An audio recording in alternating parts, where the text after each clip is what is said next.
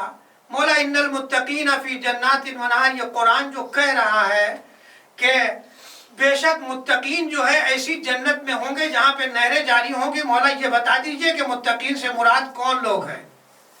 امام نے بالکل اسی کے مزاج کو مد نظر رکھتے ہوئے، اس لیے کہ ائمہ اطہار یہ دیکھتے ہیں کہ کون کس نیچر کا، کس مزاج کا ہے، کتنا جو ہے پڑھا لکھا ہے، کتنا سمجھدار ہے. ظاہر سی بات ہے ائمہ معصومین سے بہتر کون سمجھ سکتا ہے کہ کس کے پاس کتنا شعور ہے. لہذا جب انبیاء ہیں، انبیاء یا رسول یا ائمہ معصومین جب کسی سے کلام کرتے ہیں تو اس کے ذہن کے مطابق کرتے ہیں. یہ انبیاء کا اور ائمہ معصومین کا یہ کمال ہے کہ جب بھی کسی سے بات کرتے ہیں تو اپنے اعتبار سے نہیں کرتے، اس لیے کہ اگر اپنے اعتبار سے کریں گے تو کسی کے پلے نہیں پڑنے والا. اگر اپنے اعتبار سے کریں گے تو کسی کے پلے بات نہیں پڑے گی. سامنے والے کے ذہن کو، شعور کو مد نظر رکھتے ہوئے بات کرتے ہیں. جب اس سائل نے پوچھا مولا یہ بتائیے ان المتقین فی جنات و نہر کہ متقین سے مراد کون لوگ ہیں؟ کہا متقین سے مراد حسین ابن علی کے زائر ہیں. ہے کوئی فلسفہ؟ ہے کوئی فلسفہ نہیں. میں نے کہا تھا بالکل آسان لفظوں میں بتاؤں گا متقی کہتے کسے ہیں. جب امام سے پوچھا گیا مولا بتائیے متقی سے مراد کون لوگ ہیں، کہا حسین ابن علی کے ظاہر.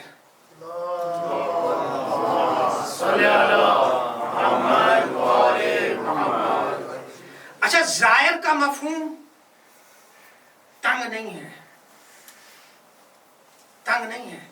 ظاہر کا مفہوم بہت وسیع ہے. ظاہر کا مفہوم بہت وسیع ہے. ایک وہ ہے جو زندگی میں جس نے امام کی زیارت کی ہے معرفت کے ساتھ. ایک وہ ہے، وہ بھی ظاہر ہے، جس نے اپنے، میں تاریخ بیان کر رہا ہوں کہ اپنے بیٹے کو قربان کیا ہے، اس کے بعد گیا مولا کی زیارت کرنے کے لیے. ایسے لوگ بھی ہیں، تاریخ ہے.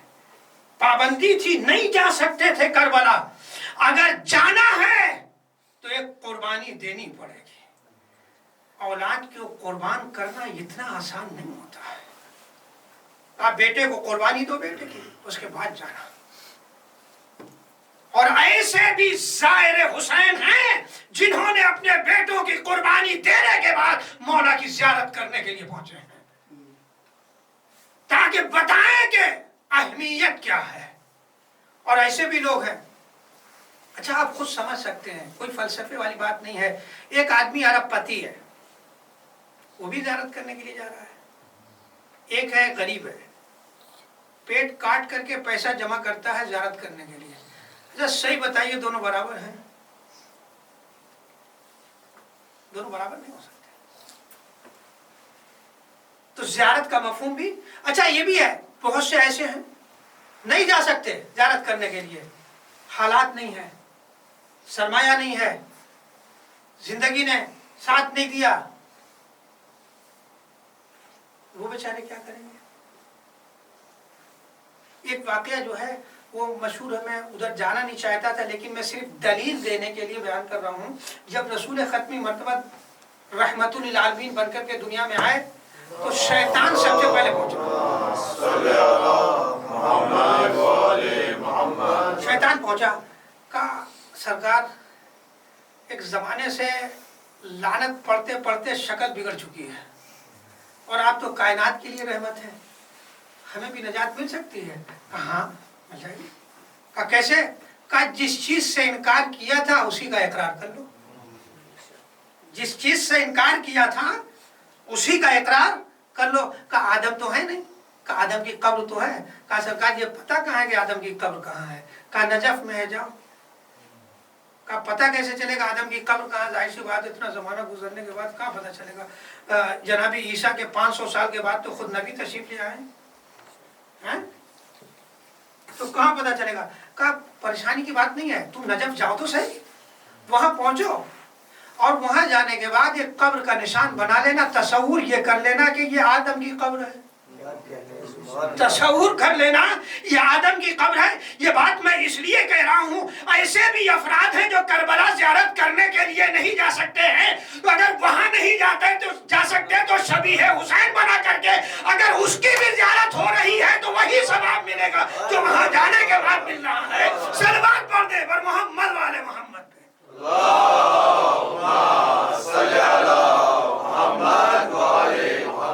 بھائی اگر پروردگار بہانہ ڈھونڈتا ہے تو آقا حسین مظہر صفات خدا ہیں، انہیں بھی بہانہ مل جائے گا، اپنے ظاہروں میں شامل کر لیں گے۔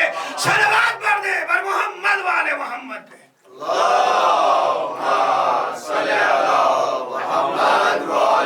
اس لیے کہ یہ خاندان بڑا فراخ دل ہے، یہ تو دشمنوں کو بھی لٹاتا رہتا، لو اپنوں کی بات کیا ہے کہ انہیں بھی بہانا چاہیے اپنے ظاہروں میں آ جاؤ۔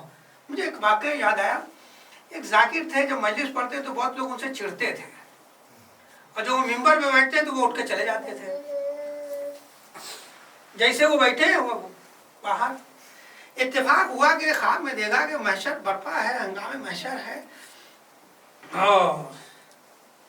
یہ بیچارہ بہت پریشان تھا جو اٹھ کے چلا جاتا تھا، اور جس کو غلط سمجھ رہا تھا اس کے ہاؤ بھاؤ بہت تھے وہاں محشر میں، لیکن اب ہمت نہیں پڑ رہی تھی کہ ان سے کہیں تو کیسے کہیں۔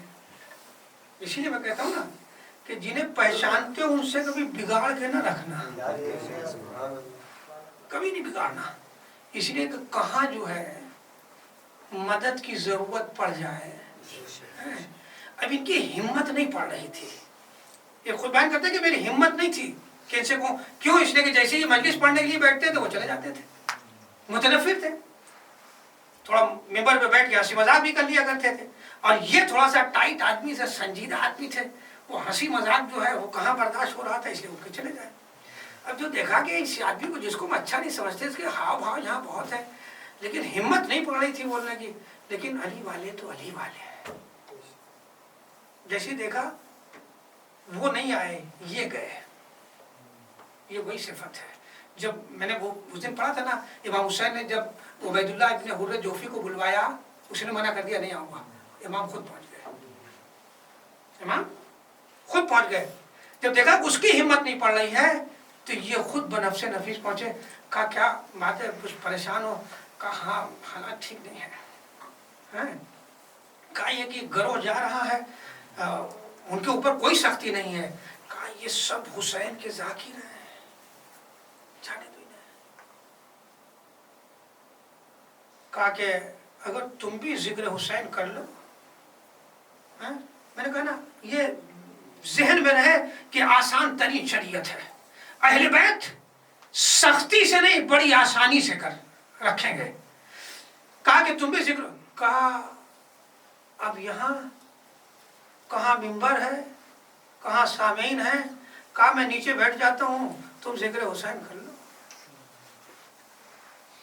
تم ذکر حسین کر لو، میں نیچے بیٹھ جاتا ہوں۔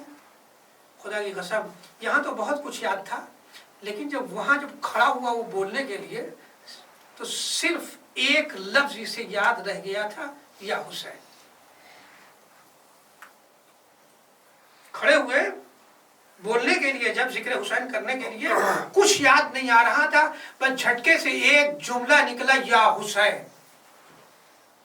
یہ مسکرائے، کہا چلو ٹھیک، کافی کافی، کہا چلو اب جب در جنت پہ آئے تو دیکھا آقا حسین بیٹھے ہوئے ہیں. امام نے دیکھا مسکرائے، کہا آ جاؤ. امام نے دیکھا مسکرائے، کہا آ جاؤ، اور یہ آسانی سے اندر داخل ہو گیا. چونکہ بنا اس پہ ہے کہ شریعت سہلا ہے، آسان ترین شریعت. پروردگار بہانہ ڈھونڈتا ہے، ائمہ اہل بیت بھی بہانہ ڈھونڈتے ہیں کہ کوئی بہانہ مل جائے میں اپنے چاہنے والوں کی فہرست میں سے داخل کر، اپنے زائروں کی فہرست میں داخل کر لوں. تو ایک حدیث 8ویں امام کی، جب سائل نے پوچھا کہ متقی سے مراد کون لوگ ہیں، کہا حسین ابن علی کے زائر. اور اب دوسری حدیث میں سرکار انبیاء کی پڑھنے جا رہا ہوں، معروف ترین حدیث ہے کہ متفق علیہ ہے، مخالفین نے بھی اس حدیث کو نقل کیا ہے. وہ کیا ہے؟ یا علی حبکا ایمان والتقوی، یعنی حب کا ایمان والتقوی. علی تمہاری محبت جو ہے ایمان بھی ہے اور تقوی بھی ہے، یعنی جس کے دل میں علی کی محبت ہے وہ متقی ہے. حسین کا زائر وہ بھی متقی ہے، علی سے محبت کرنے والا وہ بھی متقی ہے.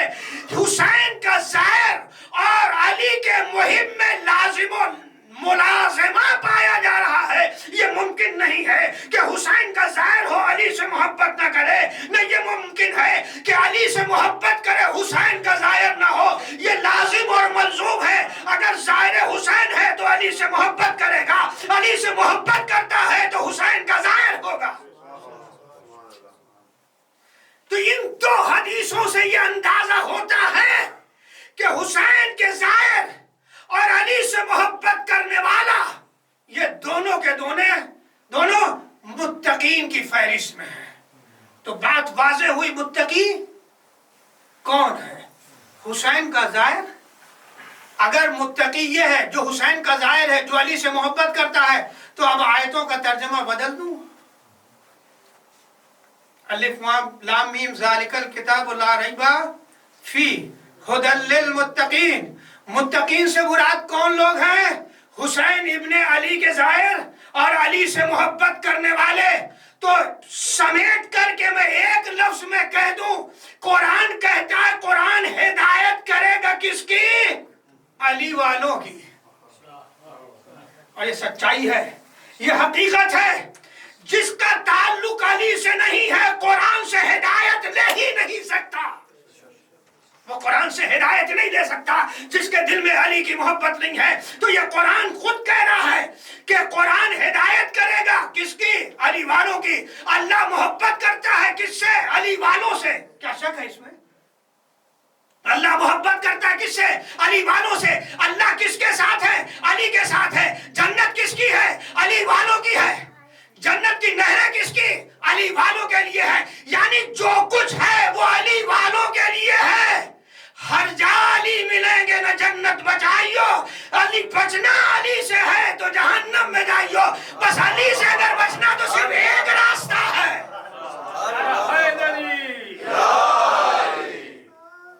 تو متقی سے مراد علی والے. اب بالکل واضح ہو گئی کہ جتنی بھی چیزیں ہیں سب کے سب علی والوں کے لیے ہے.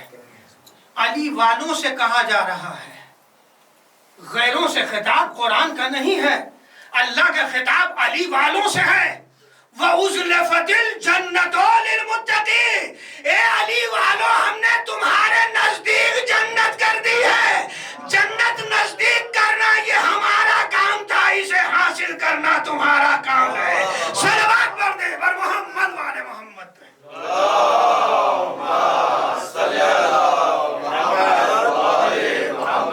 اب یہاں تک یہ بات واضح ہو گئی کہ جتنی بھی چیزیں ہیں اللہ سے لے کے اللہ کی جنت تک سب کچھ علی والوں کے لیے ہے. سب کچھ علی والوں کے لیے. علی والوں کی صفت کیا ہے؟ علی والوں کی بھئی حد نہ جانے کتنے لوگ ہیں. وہ حدیث ہے نا، معروف حدیث ہے کہ میرے بعد میری امت کے 73 فرقے ہوں گے. جو عام طور سے سنی جاتی ہے پڑھی جاتی ہے لوگ سناتے ہیں وہ کیا ہے کہ اسلام کے 73 فرقے ہوں گے، ایک فرقہ جنت میں جائے گا، 72 جہنم میں جائے گا، لیکن یہ پوری حدیث نہیں ہے، اس میں ایک ٹکڑا عام طور سے چھوڑ دیتے ہیں۔ وہ کیا ہے؟ کہا یہ 73 فرقے ہیں، ان 73 فرقوں میں 13 فرقے ایسے ہوں گے جو علی والے ہوں گے، لیکن جائے گا جنت میں ایک ہی۔ ان 73 فرقوں میں ایک فرقہ 13 فرقے ایسے ہیں جو علی والے ہیں، لیکن جائے گا ایک ہی جنت میں۔ تو علی والوں کی صفت آئیے قرآن سے سنتے ہیں کہ صفت کیا ہے۔ اس لیے کہ متقین سے مراد کون؟ علی والے۔ متقین سے مراد اب یہ 43 مقام پہ 43 مقام پہ جو لفظ متقین آیا ہے اس سے مراد کون لوگ ہیں؟ علی والے، مولائی مراد یہ ہیں۔ تو اب علی والوں کی صفت بھی قرآن سے سن لیجیے۔ ہدی متقین، یہ قرآن ہدایت کرے گا کس کی؟ متقین یعنی علی والوں کی۔ علی والوں کی صفت کیا ہے؟ یؤمنون بالغیب، یہ پہلی صفت ہے، غیب پہ ایمان رکھتے ہیں۔ ماشاءاللہ الحمدللہ جتنے لوگ ہیں سب کو غیب پہ ایمان ہے۔ یہاں تک تو معاملہ ٹھیک ہے کہ غیب پہ ایمان سب کو ہے، مشکل کہاں ہے؟ مشکل یہاں ہے کہ کس کا ایمان بالغیب کتنا مضبوط ہے۔ میں اگر یہیں لا کے ایک صندوق رکھ دوں اور آپ سے کہوں کہ اس میں دنیا کا خطرناک ترین سانپ ہے، بند ہے صندوق، کسی نے نہیں دیکھا کہ اس میں سانپ ہے، میں یہ کہہ رہا ہوں کہ اس میں دنیا کا خطرناک ترین سانپ ہے۔ تنویر بھائی نے گواہی دی کہ مولانا جو کہہ رہے ہیں وہ صحیح ہے۔ ادھر پیچھے شاہد بھائی بیٹھے ہیں، انہوں نے کہا ہاں مولانا جو کہہ رہے ہیں بالکل صحیح ہے۔ کس کی ہمت ہے اس میں ہاتھ ڈالنے کی؟ ڈالے ہو گئے؟ غیب پہ ایمان ہے آپ کا؟ مضبوط ہے نا؟ بہت مضبوط ہے، کسی کی اتنا مضبوط ہے کہ کوئی ہاتھ نہیں ڈالے گا۔ جبکہ یہ میں اور یہ دونوں گواہ معصوم نہیں ہیں، جھوٹ بول سکتے ہیں، غلط بیانی کر سکتے ہیں، ہے کہ نہیں ہے؟ غلط بیانی کر سکتے ہیں، یہ امکان پایا جاتا، اس کے بعد بھی اتنا یقین ہے کہ ہاتھ نہیں ڈالیں گے، ہاتھ نہیں ڈالیں گے۔ یعنی غیب کے اوپر اتنا مضبوط ہے، یعنی غیر معصوم اگر غیب کے بارے میں بتائے تو اتنا یقین ہو جائے کہ اس میں ہاتھ نہیں جا سکتا۔ تو جس نے یہ کہا ہے جنت ہے اور جہنم ہے وہ معصوم ہے، غیر معصوم نہیں ہے۔ تو اگر غیب پہ ایمان ہے، جنت غائب ہے اس پہ ایمان ہے، تو جہنم سے خوف ہونا چاہیے، جنت کا شوق ہونا چاہیے۔ صلوات پڑھ دے بر محمد والے محمد پہ۔ اللہم صلی علی محمد والے محمد۔ غیب پہ ایمان سب کو ہے، کس کا ایمان بالغیب کتنا مضبوط ہے یہ مولوی نہیں بتائے گا، نہ ایک دوسرے کے بارے میں بتا سکتے ہیں۔ ہر آدمی اپنے نفس سے پوچھ سکتا ہے کہ ایمان بالغیب میرا کتنا مضبوط ہے۔ اگر کسی میڈیا نے یا کچھ سازش کے تحت کچھ لوگوں نے یہ کہہ دیا آج رات میں سونا نہیں اس لیے کہ قیامت آنے والی ہے، سوشل میڈیا پہ اگر موبائل پہ پھیلا دیا جائے۔ کئی سال پہلے میں جب ایران میں تھا تو یہ خبر آئی، انڈیا سے فون گیا، کہا مولانا آج جو سوئے گا وہ پتھر کا بن جائے گا، سنا ہے؟ میں نے کہا میاں ابھی تک تو نہیں بنے، سو رہے تھے ہم، ہمیں تو سونے دو، صبح میں بات کریں۔ میاں کیا ہنگامہ تھا، رات بھر لوگ نہیں سوئے۔ یہ ہے ایمان بالغیب، ہے نا؟ توحید اصول دین میں امامت کے بعد قیامت ہے، امامت کے بعد قیامت ہے۔ تو اگر اس پہ یقین ہے کہ امامت کے بعد قیامت آئے گی تو جب تک امام نہیں آئیں گے قیامت نہیں آئے گی.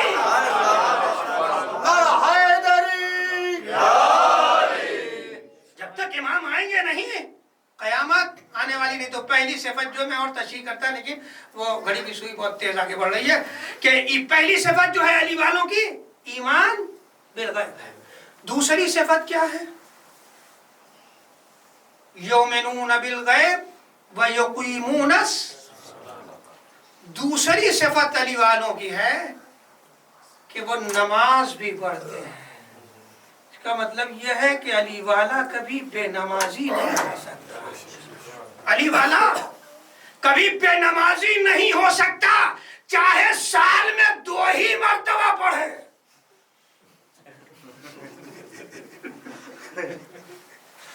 میں راستے نکالتا چلا جا رہا ہوں چونکہ شریعت سہلا ہے.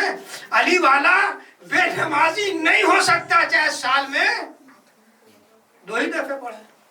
اور ظاہر سی بات ہے جو جتنا پڑھے گا اسی اعتبار سے فیہا درجات متفاضلات جنت کے درجے مختلف ہیں.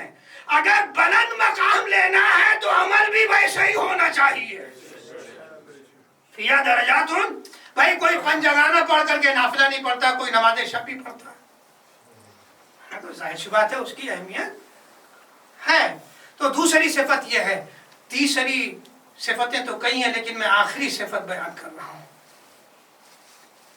وَمِمَّا رَزَقْنَاهُمْ يُنْفِقُونَ یہ تیسری صفت ہے کہ ہم نے جو کچھ ان علی والوں کو دیا ہے جو کچھ انہیں دیا ہے. اگر پہچاننا چاہتے ہو کہ علی والے کون ہیں تو پہلی صفت ایمان بالغیب ہے. دوسری صفت جو ہے نماز پڑھتے ہیں. تیسری صفت علی والوں کی یہ ہے کہ ہم نے جو کچھ دیا ہے اس میں سے انفاق بھی کرتے ہیں. یہ انفاق کیا چیز ہے جی؟ خمس نکالنا واجب ہے. ماں باپ کا حق ادا کرنا, پڑوسی کا حق ادا کرنا, بھائی کا حق ادا کرنا, دوستوں کا حق ادا کرنا. تو جہاں واجب ہوتا ہے وہاں انفاق آتا ہی نہیں ہے. جہاں واجب ہوتا ہے وہاں انفاق نہیں آتا. قرآن کہتا ہے لن تنالوا البر حتی تنفقوا مما تحبون. تم علی والے بن ہی نہیں سکتے ہو اس وقت تک جب تک اس چیز کو خرچ نہ کر دو جو تمہیں محبوب ہے, جس سے تم زیادہ محبت کرتے ہو. لن تنالوا البر حتی تنفقوا مما تحبون. تم نیکی تک نہیں پہنچ سکتے جب تک کہ اس چیز کا انفاق نہ کر دو جس سے تمہیں شدت سے محبت ہے. اگر زندگی سے محبت ہے تو وقت آ جائے تو اس کو بھی انفاق کر دو. انفاق اچھا پروردگار ایک طرف سے سب کا خیال رکھتا ہے. انفاق صرف مال سے نہیں ہوتا ہے. گئے آپ بازار میں پہنچے, اتفاق سے مہدی بھائی گئے بازار میں سامان لینے کے لیے.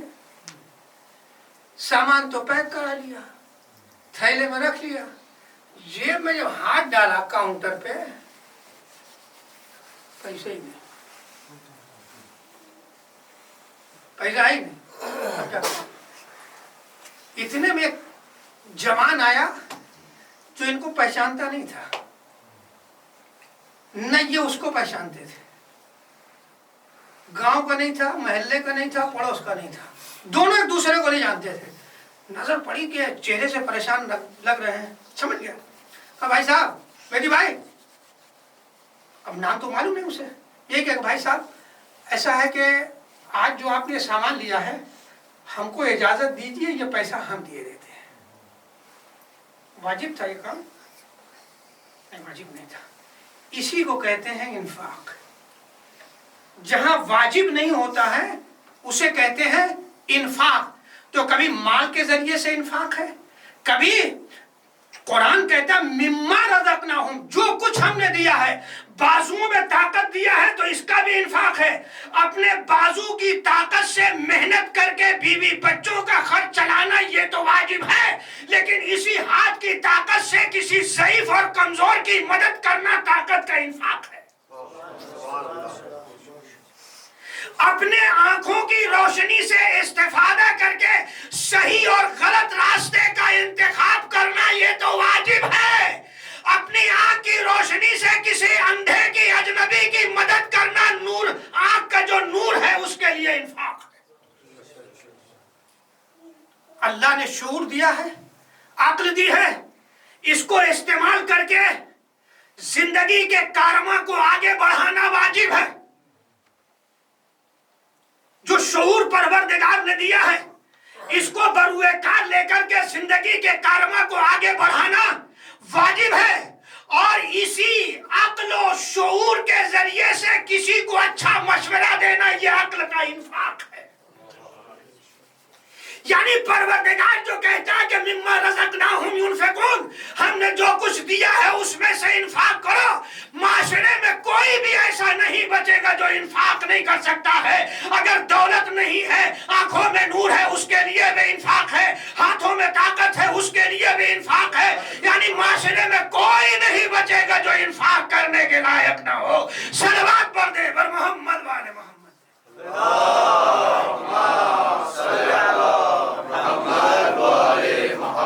تو جہاں تک بات واضح ہوئی کہ متقی حسین ابن علی کا زائر اور مولا علی سے محبت کرنے والا، اور یہ جو مولائی ہیں، علی والے ہیں، ان کی 3 صفتیں ہوئیں: ایمان بالغیب، نماز پڑھنا، اور تیسری صفت جو ہے انفاق کرنا۔ انفاق کبھی مال سے کیا جاتا ہے، انفاق اگر وقت پڑ جائے تو زندگی کو قربان کر کے بھی کیا جاتا ہے۔ یہ زندگی بھی نعمت ہے۔ کربلا اسی کا نام ہے۔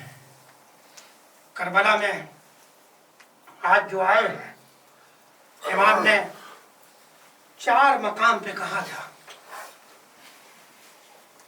سب سے پہلے مکے سے پلٹ مکے میں کہا دیکھو جو بھی میرے ساتھ چل رہا ہے یہ میرے خون کے پیاسے ہیں، وہاں پہ قربانی دینی پڑے گی، بچے یتیم ہو جائیں گے، عورتیں بیوہ ہو جائیں گی، میں اپنی بیعت تمہاری گردنوں سے اٹھائے لیتا ہوں، جو جانا چاہتا ہے چلا جائے۔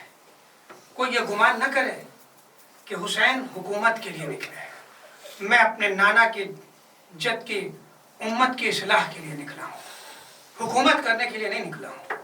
یہ ایک مقام تھا۔ دوسرے مقام وہ ہے جہاں مقام سالبیہ کہتے ہیں، وہاں امام نے کہا جو جانا چاہتا ہے چلا جائے۔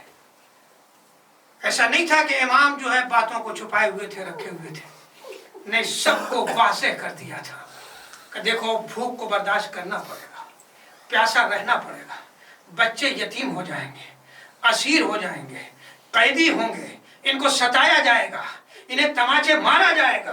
یہ ساری وضاحت امام کرتے رہے، اور پھر 8 محرم کو امام نے کہا تیسری دفعہ کہ جو جانا چاہتا ہے چلا جائے، اور چوتھی مرتبہ شب عاشور امام نے کہا، شب عاشور امام نے کہا ہے جو جانا چاہتا ہے چلا جائے۔ اسی شب عاشور میں کہا بیٹا علی اکبر چراغ کو گل کر دو، چراغ گل ہو گیا، کہا اب تو اندھیرا ہو گیا ہے، جو جانا چاہتا ہے چلا جائے۔ اچھا اگر تمہیں شرمندگی ہو رہی ہے کہ اگر ہم چلے گئے تو تانا سنیں گے، تو ان عورتوں اور بچوں کو اپنے ساتھ لے کے چلے جاؤ،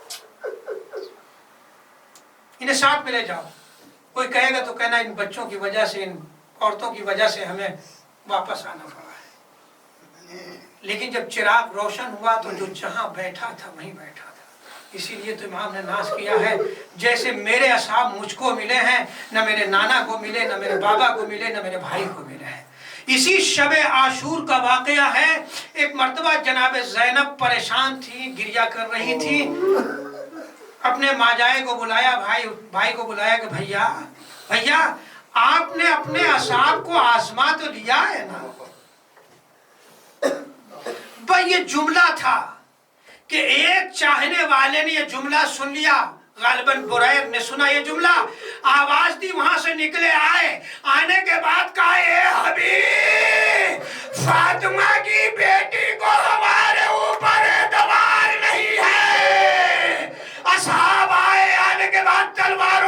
حرم سے نکالا، آئے لے کر کے اپنی گردنوں پہ رکھ لیا، اے بی بی ہماری وفا پہ یقین کر لیجئے ورنہ حکم دیجئے اپنی گردنوں کو اپنی تلواروں سے کاٹ لیں گے۔ یہ سارے واقعات شب عاشور گزرے ہیں۔ ہر ماں اپنے بچوں کو وصیت کر رہی، سمجھا رہی ہے بیٹا کل شرمندہ نہ کرنا۔ جناب زینب کے 2 بچے تھے جو مدینے سے چلے تھے۔ بچوں کو قربان کرنا عزیزوں اتنا آسان نہیں ہوتا، ایک ماں کے لیے۔ ماں اپنے بچوں کو کہیے بیٹا کل مجھے شرمندہ نہ کر دینا۔ اور زینب کو اون و محمد کے اوپر اتنا یقین تھا، ایک جملہ شب عاشور جناب زینب نے کہا اپنے بچوں سے، سن سکے تو سن لیے وہ جملہ۔ ایک ماں اپنے چھوٹے چھوٹے بچوں سے کہتی ہے کتنا یقین ہے اپنے بچوں کے اوپر، ماں ہے جانتی ہے۔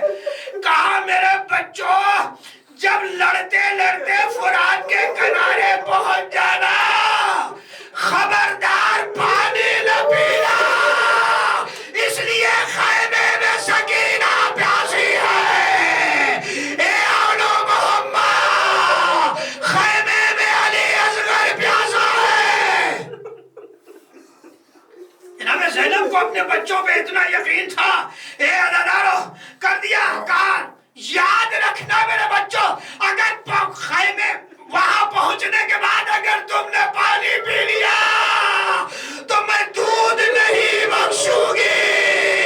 اے عزادارو صبح عاشور نمودار ہوئی، اصحاب جاتے رہے، کربلا میں عجیب منظر نظر آیا ہے، جو دور کے تھے وہ پہلے گئے، اس لیے کہ حسین چاہتے تھے پہلے میرے اصحاب و انصار جنت میں چلے جائے، جام کوثر سے سیراب ہو جائے۔ ارے کربلا میں جو سب سے چھوٹا تھا وہ سب سے آخر میں گیا۔ ذرا سوچئے تو صحیح عزادارو، ایک ایک جاتا رہا ہے۔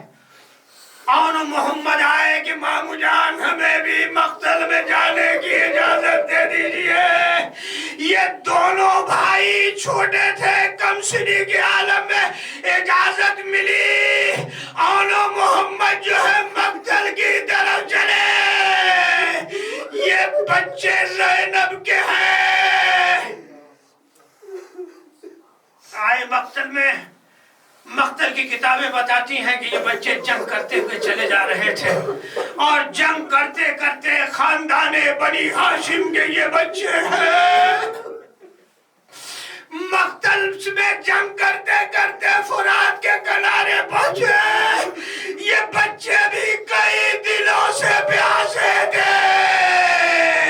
جب فرات کی بہتی ہوئی لہروں پہ نظر پڑی، ایک مرتبہ ایک بھائی نے دوسری طرف دیکھا، پانی کی طرف دیکھا، پانی سے نظر ہٹا کے خیمے کی طرف دیکھا، کیا دیکھا؟ ماں کھڑی ہوئی ہے، یہی سے آواز دی، اے اماں ارے گوار رہیے گا، پانی موجود ہے لیکن ہم نے پانی نہیں پیا، ہمیں سکینہ کی پیاس یاد ہے، ہمیں علی اصغر کی پیاس یاد ہے۔ اے عزادارو ارے یہ پیاسے بچے دوبارہ فرات کی طرف سے مقتل میں آئے، سنبھل نہ سکے، درجہ شہادت پہ پیش ہوئے، آواز دی، اے مامو جا خدا حافظ، مامو خدا حافظ، خدا کسی کو یہ حالت نہ لائے۔ امام مظلوم کربلا مقتل کی طرف ہاتھ ہو گئے، مقتل میں آئے، دونوں بھانجوں کی لاشوں کو اٹھایا اور